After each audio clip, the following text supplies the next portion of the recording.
আসন্ন ত্রিস্তর পঞ্চায়েতে মহিলা কংগ্রেস থেকে প্রার্থী নির্বাচন সহ একাধিক ইস্যু নিয়ে বৃহস্পতিবার প্রদেশ মহিলা কংগ্রেসের এক গুরুত্বপূর্ণ সভা অনুষ্ঠিত হয়।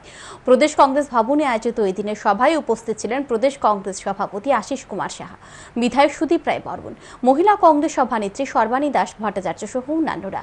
প্রদেশ মহিলা কংগ্রেসের সভানেত্রী সর্বাণী দাস ভট্টাচার্য জানান, ত্রিস্তর পঞ্চায়েত নির্বাচনকে সামনে রেখে এদিন মহিলা কংগ্রেসের বৈঠকের আয়োজন করা হয়েছে। যে সকল স্থানে মহিলা সংরক্ষিত আসন রয়েছে সেখানে মহিলা প্রার্থী বাছাই করা নিয়েও আলোচনা হয় বৈঠকে। পাশাপাশি নারী গঠিত অপরাধের বিরুদ্ধে সোচ্চার হওয়ার বিষয় নিয়ে এই দিনের আলোচনা হয়েছে বলে জানান তিনি।